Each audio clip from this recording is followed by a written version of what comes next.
সুপ্রভাত বন্ধুরা। আজকে অনেক দিন বাদে আমি এই ভিডিও করছি।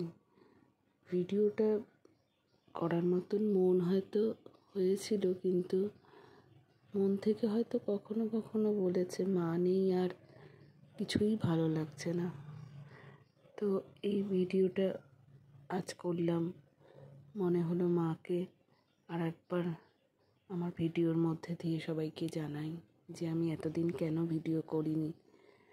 মাও পাশে থাকবে তাহলে এই ভিডিওর মারফতে। তো মা চলে গেছেন জুলাই মাসের 14 তারিখ। সেই দিন থেকে আজ অবধি আমি কোনো ভিডিও ছাড়িনি। তো আজকে হঠাৎই মনে হলো তোমাদের জানাই কেন ভিডিও ছাড়িনি। হঠাৎই তার চলে যাওয়াটা আমাদের খুব কষ্ট দেয়, খুব বেদনাদায়ক। আজ মাকে চা দিতে দিতে প্রতি সকালটাই মার সাথেই চা খাই। মাকে চা দিতে দিতে আজকে মনে হলো এই কথাগুলো জানাই, সবাই তাহলে জানতে পারবে কেন এতদিন ভিডিও হয়নি। তো আজকে আর বলার মতন কিছু নেই, সবই তো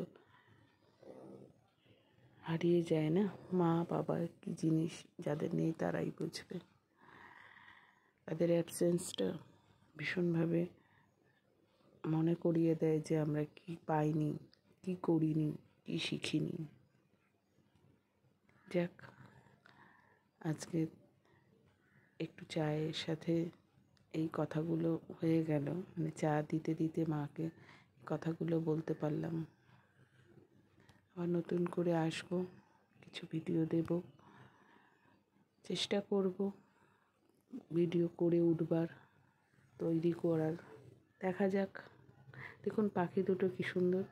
আসলে মার বিস্কুটগুলো মানে যেগুলো দিই সেগুলো মা ভেবেই হয়তো পাখিগুলো আসে, ভাবি হয়তো তিনিই আসেন আর কি। কি সুন্দর খাচ্ছে। এরকম শুধু শালিক না, অনেক পাখি আসে জানেন তো এইখানটা। আর এই জায়গাটা মার খুব প্রিয় জায়গা ছিল।